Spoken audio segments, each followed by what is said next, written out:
Bonjour Olivier, bonjour, associé gérant chez Platinium Gestion. On va paraphraser César, Veni, Vidi, mais pas encore Vici pour les Européens? Oui, on n'a rien vu, ça c'est sûr, et on n'a rien vaincu non plus.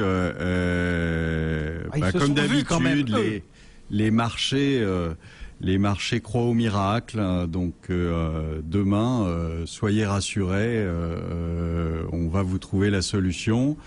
Et tout va s'arranger. Quelle pourrait être la solution? Parce qu'on sent bien là que dans notre entame de propos, il y a un peu d'humour, peut-être un peu, on est peut-être un petit peu désabusé, mais quelle pourrait être la solution? On se souvient, il y a des mois, vous nous avez dit, faut sortir la Grèce de la zone euro. Ok, on l'a pas fait. Faut sortir l'Irlande, on l'a pas fait. Faut sortir le Portugal, on l'a pas fait. Aujourd'hui, quelle est la solution, Olivier? Aujourd'hui, c'est d'avoir mal. De toute façon, on va se faire mal. Ça, il y a pas, vous pourrez pas régler le problème sans passer par la case on règle la facture, et on règle la facture, ça va pas être agréable. Et malheureusement, vous pouvez pas faire l'économie de ça. Donc, quelle que soit la solution, enfin l'espèce d'artefact de solution qu'on va avoir demain, ça ne servira strictement à rien, ça servira à repousser encore un petit peu plus les choses, comme on fait depuis 2 ans.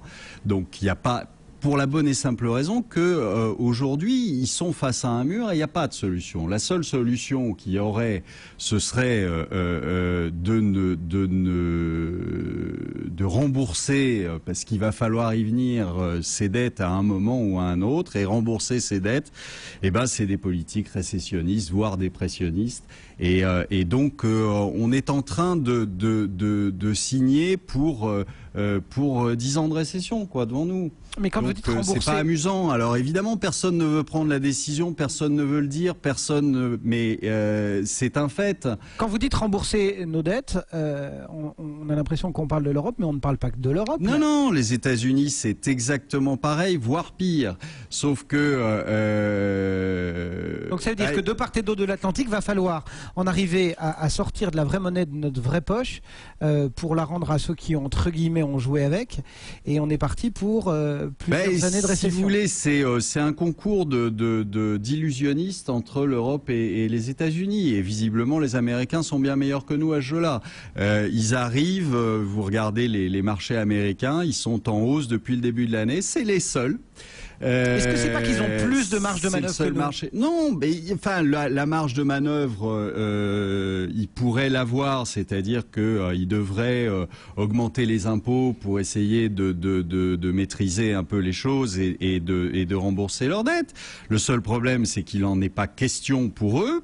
Pourquoi? Tout simplement parce que ça plongerait le pays en récession. Donc ils en veulent pas. Donc c'est bien plus facile de continuer avec des QE 1, 2, 3.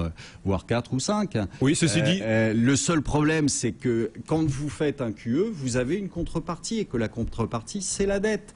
Et donc, à un moment ou à un autre, il va bien falloir, tout de même, que les gens comprennent qu'on passe à la caisse, forcément. Et que quand on passe à la caisse, c'est jamais très drôle. Olivier, les États-Unis pourront peut-être échapper à un nouveau quantitative easing. Quand on regarde,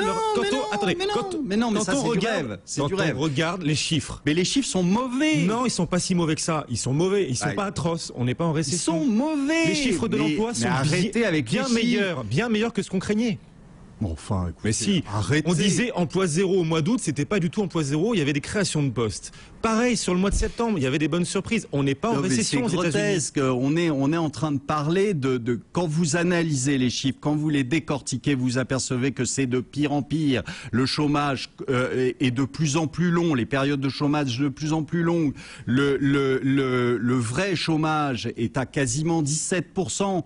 Et vous m'annoncez que c'est des bons chiffres. Arrêtez. C'est pas aussi atroce que ce que vous disiez. Mais bien sûr que si, c'est atroce. Enfin, si un Américain sur 2, un Américain sur 5 qui est au chômage, et vous trouvez ça bien, écoutez, il n'y a pas de problème. Caricaturé. Ils sont contents. Mais non, c'est pas une caricature, c'est des faits.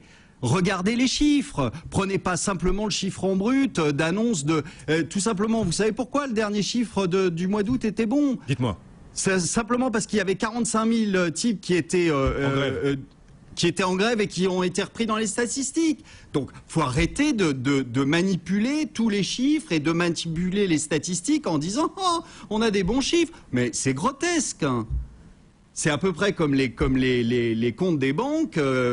Jean Borgex vous a fait un petit point la dernière fois, mais c'est pareil. On manipule des chiffres totalement. Si on avait fait la même chose que les banques américaines sur Dexia, Dexia aurait sorti le meilleur résultat de son histoire. Pourtant, elle est en faillite.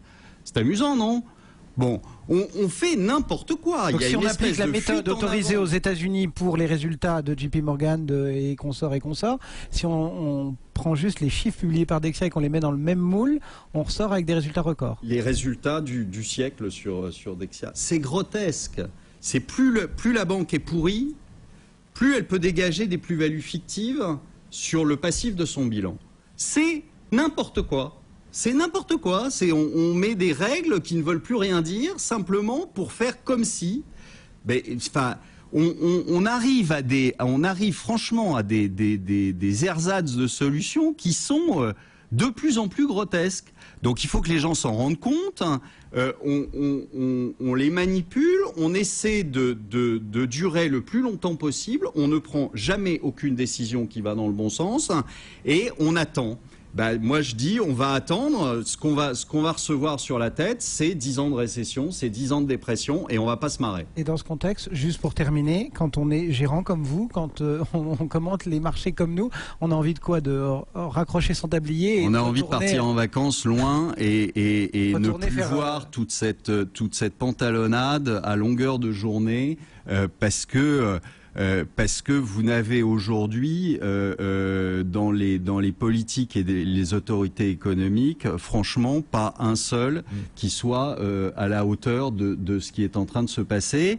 Et ils ont tellement en plus essayé de gagner du temps que maintenant ils sont dans le mur et que de toute façon il n'y a pas de solution. Donc vos clients, quand ils vous demandent voilà quelle est votre stratégie, Olivier, face à ces marchés, face à cette crise, vous leur dites ma stratégie c'est que je pars en vacances?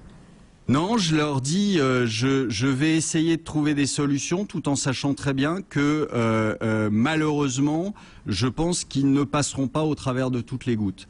Alors on va essayer, on essaye tous les jours de trouver des solutions les moins pires, tout en sachant que malheureusement, il y aura de la casse et il y aura de la casse pour tout le monde.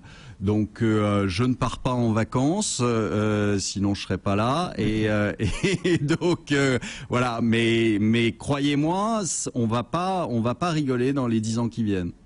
Olivier Delamarche, associé et gérant chez Platinium Gestion. Merci.